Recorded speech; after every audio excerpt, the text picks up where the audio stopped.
Hail Satan. Hail Satan. This is the Doomtombpodcast, the podcast for all things stoner, doom, and sludge. My name is Chris. I am your host, and we'll get into the episode in just a minute. But before we do, we have to talk about Jack from Interstellar Smoke Records. Jack was just involved in a horrific car accident, and on top of it, he was transporting a bunch of vinyl to be shipped out. And really, honestly, that doesn't really matter, because what matters is his health. And we cannot believe that he got out of that with a few scratches and a few lacerations that needed some stitches. Other than that, you know, he's doing okay, but he is in an incredible amount of pain right now. And everyone here at the Doom Tomb Podcast wishes him a very speedy and healthy recovery. So what can you do? You know, I understand a lot of people are strapped right now, but if you got some extra scratch and you want some vinyl, head over to the label. I'll put links in the show notes and buy what you can. Support this man. He has been a pillar of the industry for the last few years and putting out really incredible material. And if you can't do that, we fully understand. Head over to some of the links and send him a message. Give him some well wishes. And while you're at it, hug your loved ones. You know, you never ever know what's going to happen. Thank you, everyone. And now let's get into the episode. We're going to Texas today, and we've had this gentleman on the podcast a few times. And here we go with the top 5. Here is his top 5 right now. During many centuries in various parts of the world, various diabolical rites and ceremonies have been practiced in homage to various sinister gods who are believed to have many supernatural powers. These rites are generally known as voodoo, which consists mostly of black magic and the cult of death, cult of death, cult of death, cult of death.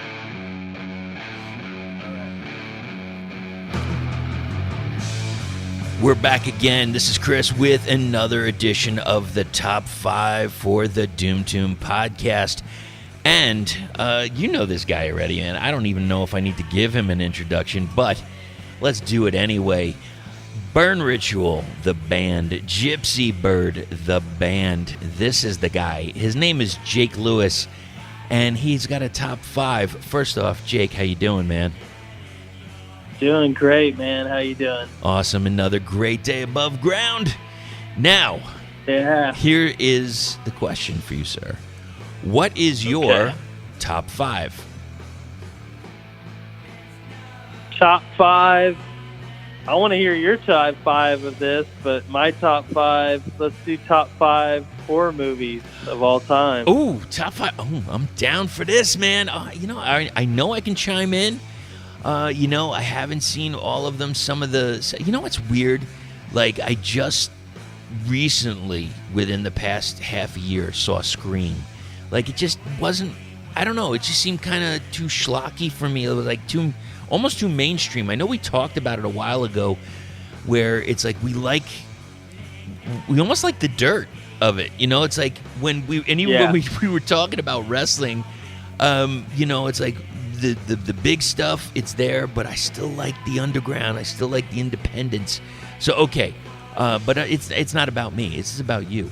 So what is your top 5? You want to do from 1 to 5 or 5 to 1? Well, we could do 5 to 1, a little countdown kind of situation. All right, coming in at the top 5, or number 5. Well, I have to ask first real quick. So I was thinking personal top 5. Do you think that's good? That would be great. Okay. I figured it would be appropriate since, you know, different Halloween and the different stuff like that coming around the corner. Oh, yeah, that'd be great, man. Yeah. Okay, so top 5 for me, I would say if we're going to start at 5, oh, man. So this movie is going to be a little bit of not your super gory, super anything, super whatever anybody wants to say of a horror movie, but I would say this movie is solid horror movie, but also a slightly a kid's horror movie, and I would have to say The Monster Squad. Have you seen it? Monster Squad? No, tell me more. Okay, well, just like I said, it's one of those movies. It's on my personal top 5 because it was a movie that I grew up with. It seemed like all the time, if I stayed home from school, if I was sick, it was always on HBO during the day, along with like La Bamba or something like that. Oh, yeah. Ferris Bueller's Day Off would be on. You know, one of those movies they show all the time. But, it's just one of those fun movies. It's not super whatever.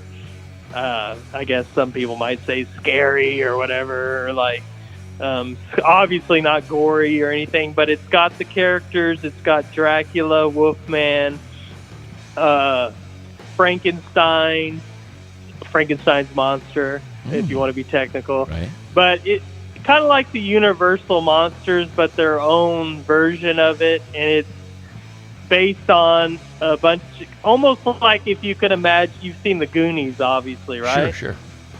Okay, so bunch of kids in a pack.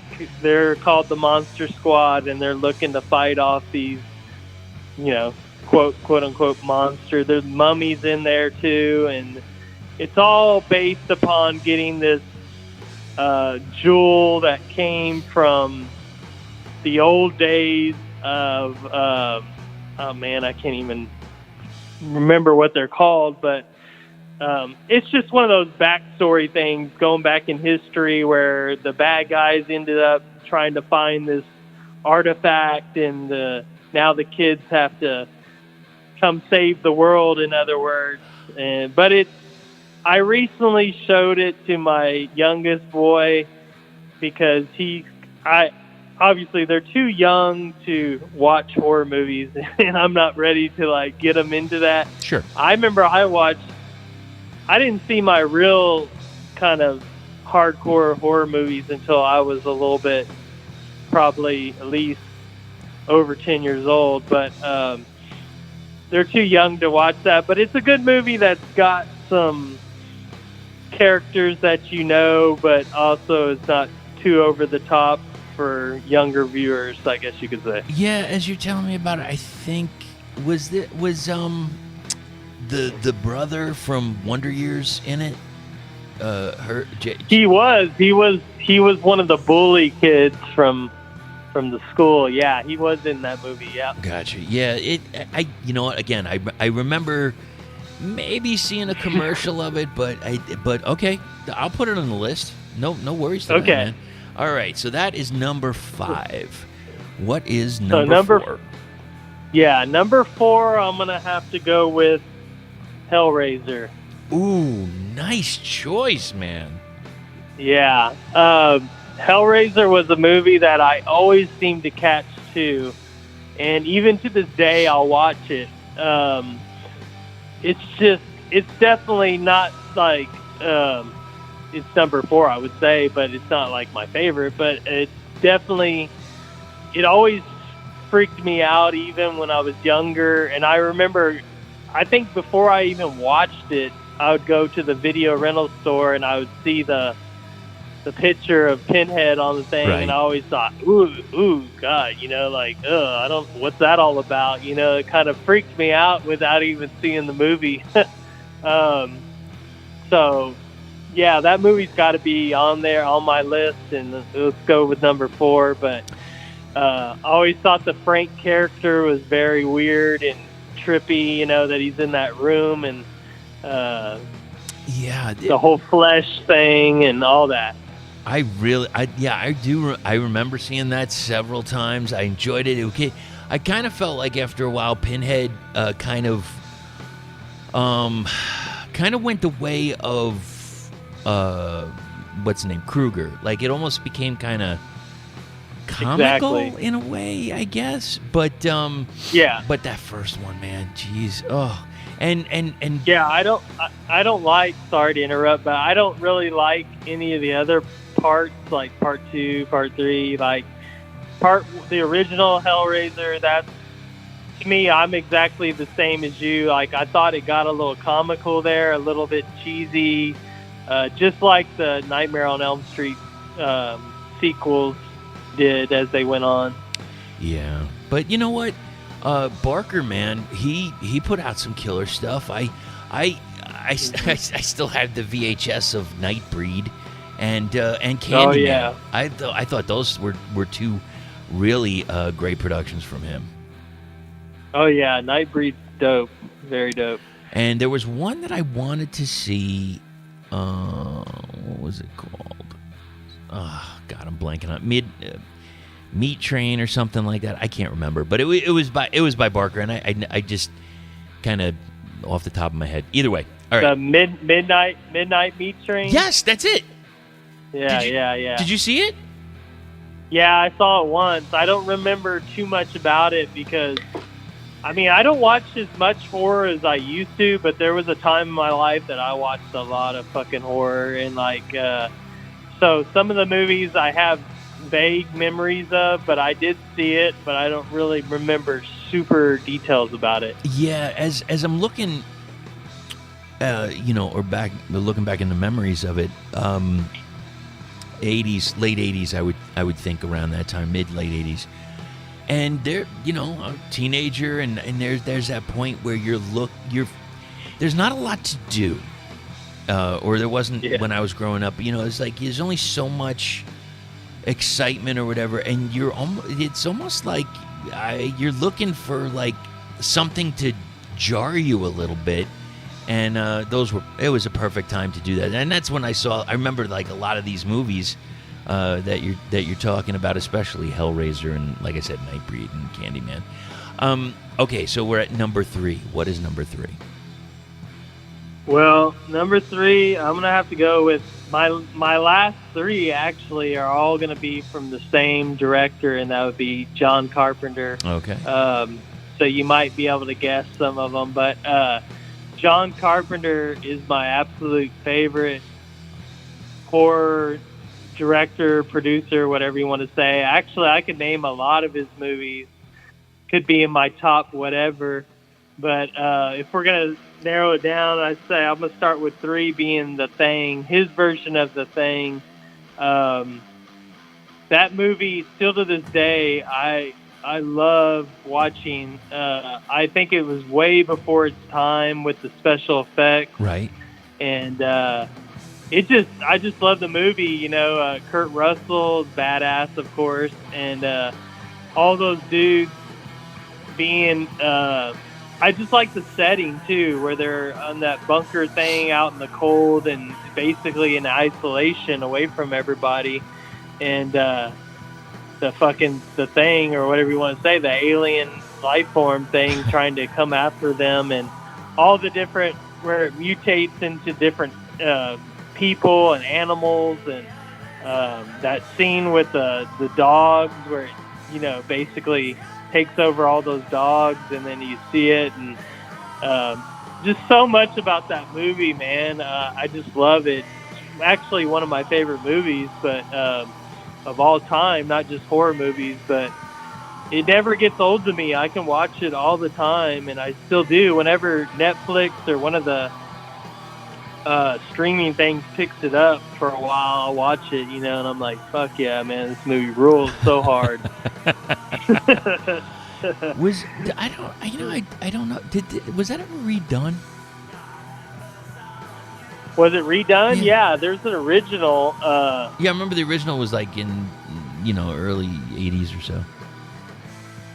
No, that's the one I'm talking about. The original, I think there was an original one way back before that, like I want to say the 60s. I could be wrong, and I don't. Okay. If anybody listens to this and they're like, "Oh, that dude doesn't know what the fuck he's talking about," oh yeah, that's I'm because assuming I don't remember. But that happens all the time, especially like even when somebody says like it's something about a song and I can't think of it, and the person I'm talking to can't either, and somebody's screaming it into into their phone. Right, because the reason why if you watch, I'm trying to remember. I think it's either Halloween 1 or Halloween 2, but I think it's Halloween 2, the original Halloween 2, when Michael Myers is stalking the neighborhood. He walks into the old people's house, and then the guy is watching TV, and that shows The Thing, and it's like the old school. Oh, you're so right. I think John Carpenter's version is a remake, but he did it so badass that I consider it's almost like it's his own fresh movie. But they also did a prequel style of The Thing, like in the 2000s era. I don't know how long ago it was, but it was also really good too. But it's basically supposed to be like a prequel of John Carpenter's movie. But yeah, but going to number 2, also John Carpenter. All right. I already gave it away. Fuck it. I ought to just say number 1 too, but I'm going to say number 1 and 2. Number 1 is my favorite horror movie of all time, still to this day. I love it. Is the original Halloween from 1978. Yes. John Carpenter. I know some people might say, "Oh, that's fucking boring." That's a boring pick. That's a lot of people's favorite horror movie. Well, too bad. But yeah, you like what you like. I just have always dug the Michael Myers character, especially part 1 and part 2.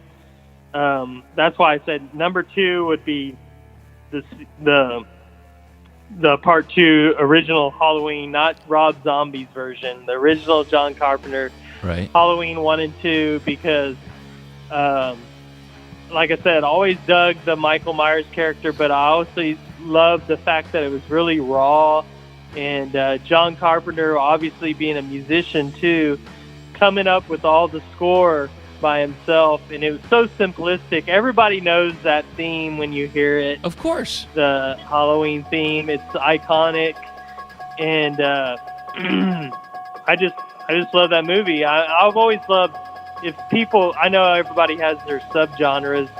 Some people like ghost horror movies or paranormal, and some people like slasher films. Some people like, whatever it is. But I've always dug slasher movies, where it's like a dude maniac with a knife or something coming after people. But yeah, I honestly can't stand the Rob Zombie versions, and I actually can't stand most Halloween movies except for part 1, part 2. Okay. And I actually like part 3.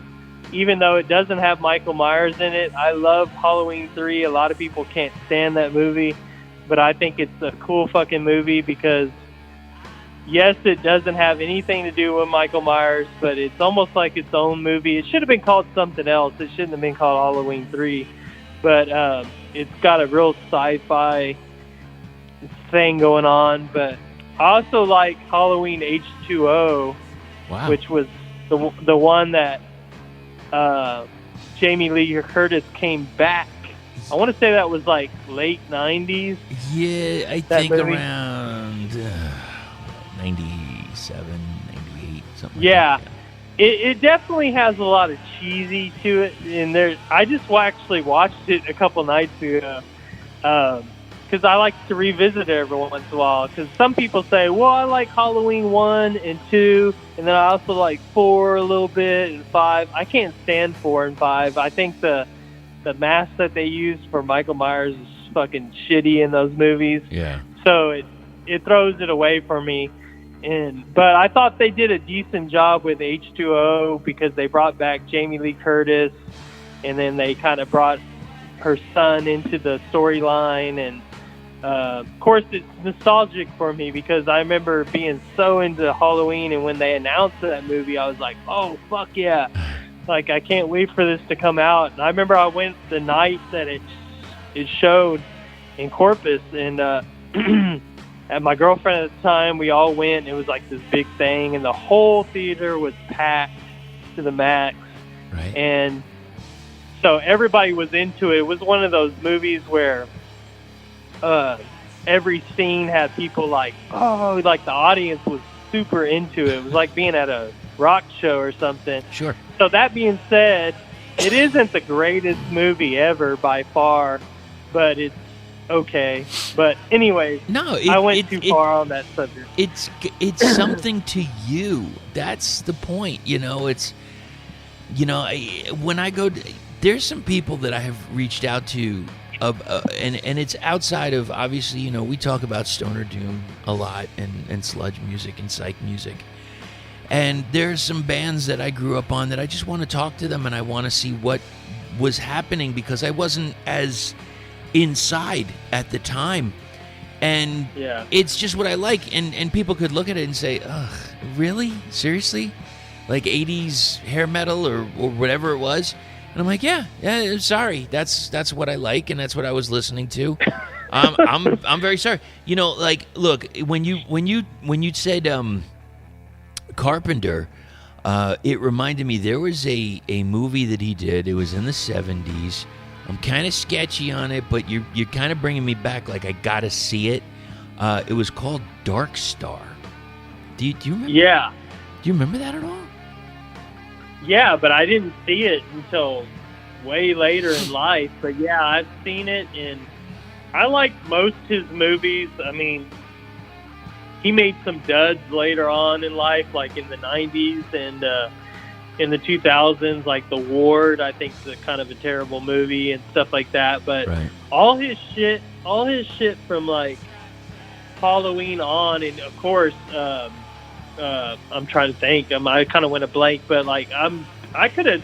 When you say top 5, I could have named a shitload of movies like Christine. He was involved in that. That was a badass movie about the car. Fuck, I'm leaving out. I'm gonna blank, but I'm leaving out one of my favorite movies, which is sad. But Escape from New York. Yeah, with Kurt Russell. Yeah. And the one that we didn't know what it was going to mean, but now it means so much more. I mean, especially to me. And that's They Live. Oh yeah, so fucking Roddy Piper. Yeah, that was a killer movie. Still is, yeah, and it kind of fits everything in today's world, right? It sure as hell does, brother.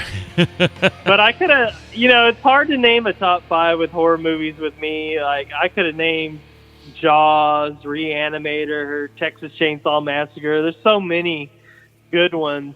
But so I'm anxious. What do you got on your? You got to have some. Well, obviously, yes. Texas Chainsaw Massacre is definitely one of my top 5. Okay, yeah.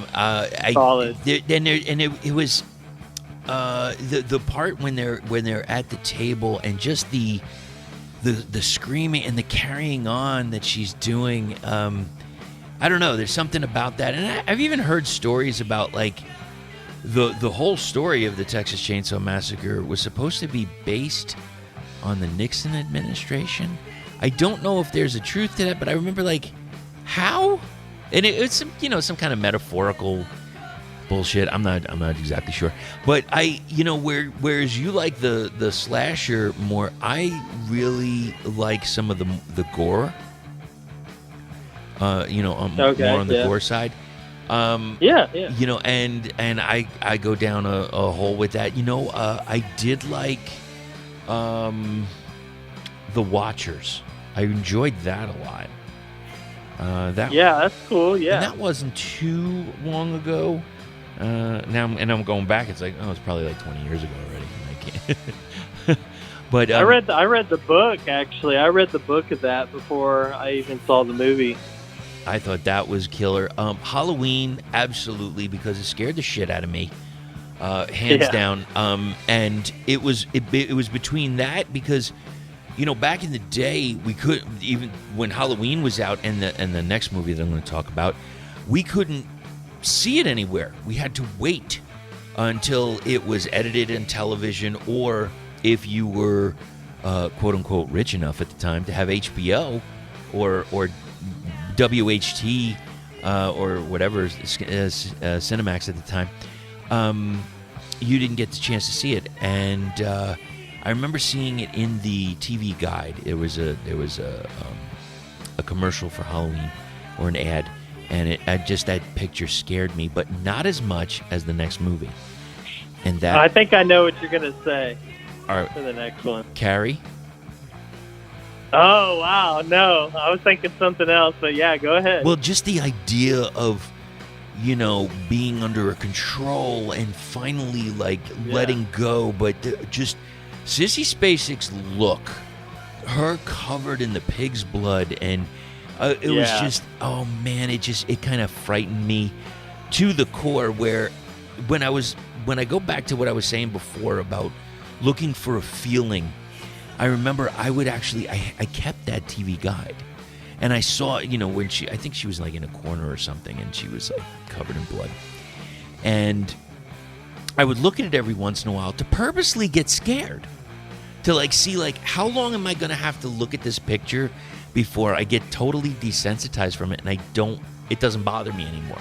It took a long time, a freaking long time. I really, if I could take out some of this movie, I would, and replace it with something else. But I enjoyed Hostel a lot. I thought that was a killer. It's all gore. Yeah. But the first part, I get it. They're building a scenario. And personally, I could have dealt without the sex scenes. I didn't need all that shit. You could just really, personally for me, you can get right to the gore. I'm down with that. Let's see. So this week. No, that's a solid pick. Yeah, I like that. I actually like the first two of those movies. But I thought when you were going to say, when you were saying ads and stuff like that and how it's scary, I thought you were going to bring up The Exorcist, actually. Yeah, man. Well, it took me a while. I didn't see that as a kid because, even parents and stuff, they were just like, I know. Yeah. No, you don't understand. It's really gonna. Yeah. So it was between The Exorcist and the other one that really, what's crazy, and it brings me to even another film that's it's not quite horror, but it's in the horror genre, but it's almost suspense. I love the movie Frailty. I thought that was a killer movie. I've discussed it before on the podcast. But I like those, The Omen just seemed, it, for lack of a better term, ominous. And it's just, that stuff scares the shit out of me more than if somebody comes at you with a cleaver. I'm like, okay, well, it's going to be a quick death.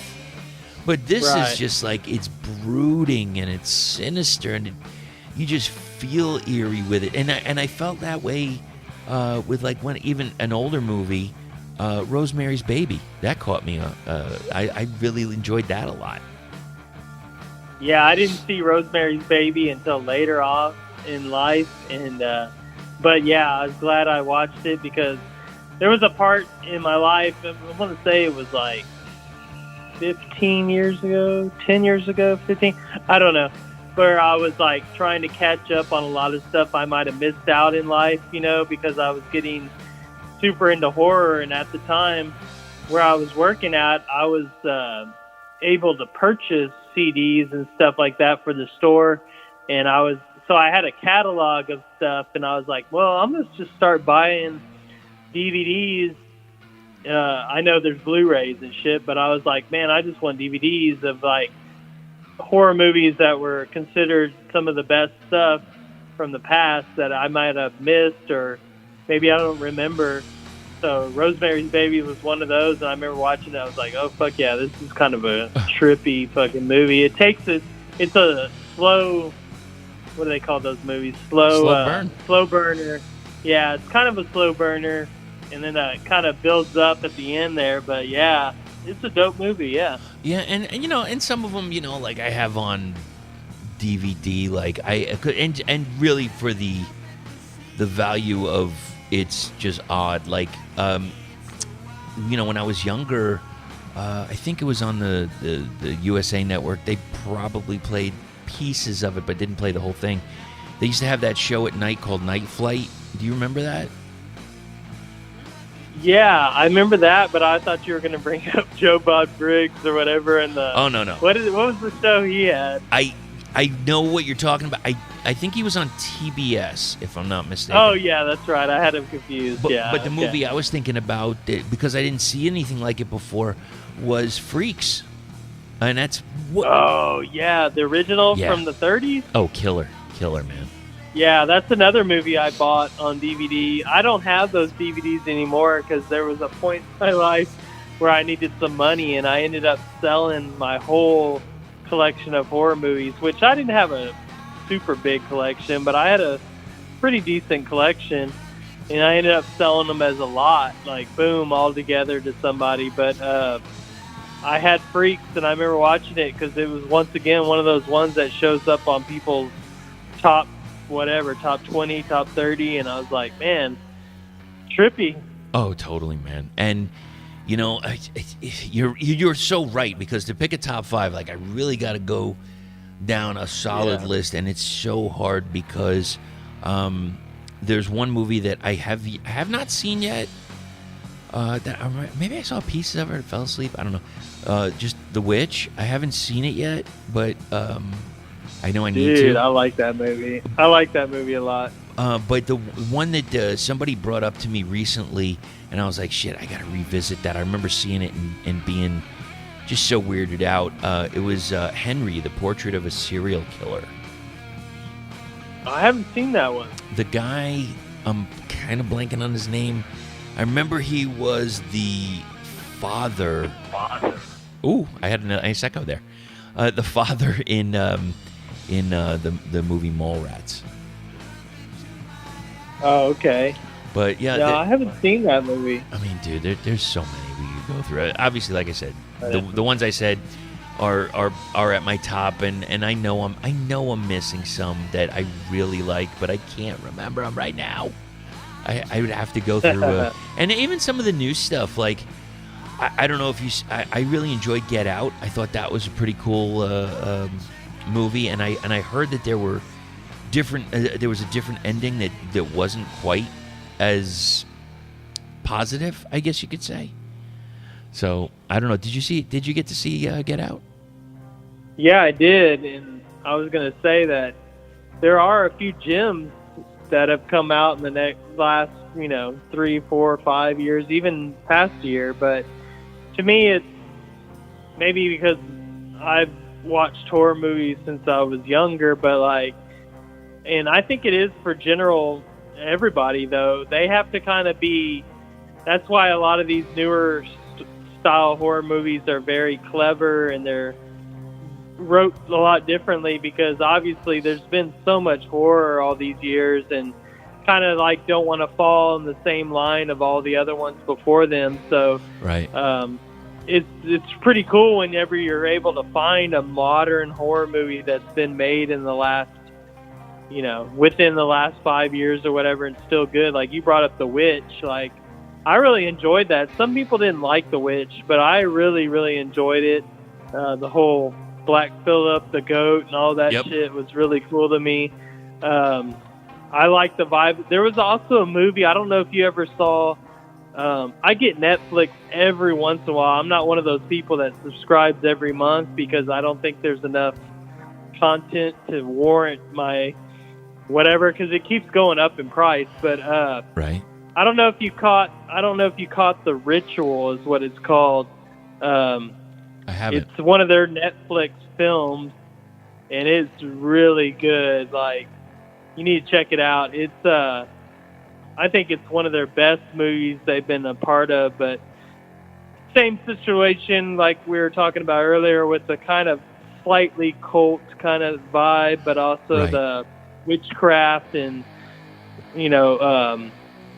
folklore shit, and it's really good. And then I don't know, there's a bunch I can't name but off the top of my head, but every once in a while, one of my good buddies will hit me up on Messenger and be like, hey, I checked out this movie, you need to check it out, because I don't want to just watch every horror movie now, because some of them are shit, Oh yeah, they are. There's some that are really bad. Well, first off, when you were saying some of the currents, like Cabin in the Woods, I thought was really good.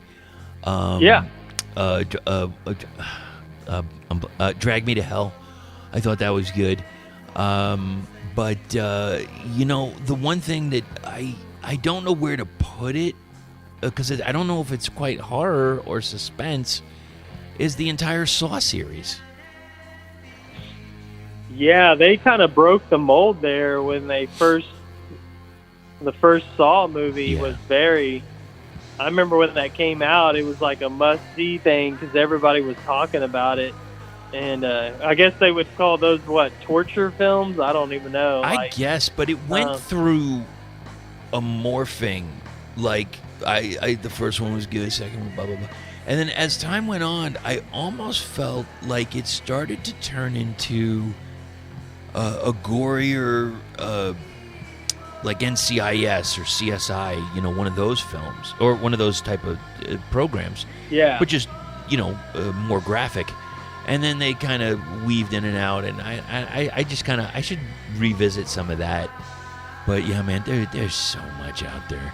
You said Scream? You just watched Scream not too long ago? I did, and I was like, it's okay. It's okay. And also the other one that was around that time, I Know What You Did Last Summer.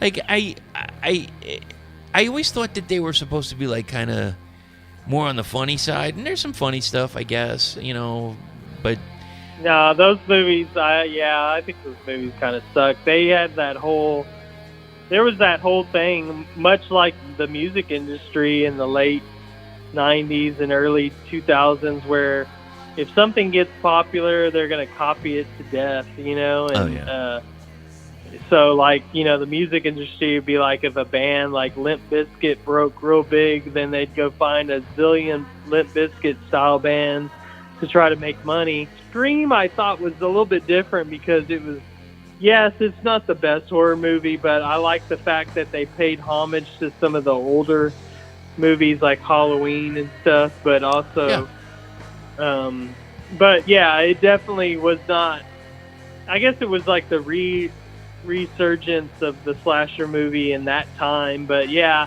looking back and revisiting, because I did watch it like within the last year, and I was kind of the same as you. I thought, it doesn't really age too well, but there are some things about it that are cool. But like we said just a while ago, after a while, there's so much that can be overdone and basically copying each other kind of movies. Like, I remember when The Ring came out, and when I saw The Ring at the movie theater, I was like, wow, this is pretty dope, and I recently watched it again later on in life, and I was like, it's still cool, but it didn't hit me as hard as it did back then. Yeah, well, I mean, you know what's coming now, Right, yeah. We're kind of desensitized to a lot of stuff in horror. That's why I think a lot of the new horror that's really good is stuff that's kind of out of the box and where they had to incorporate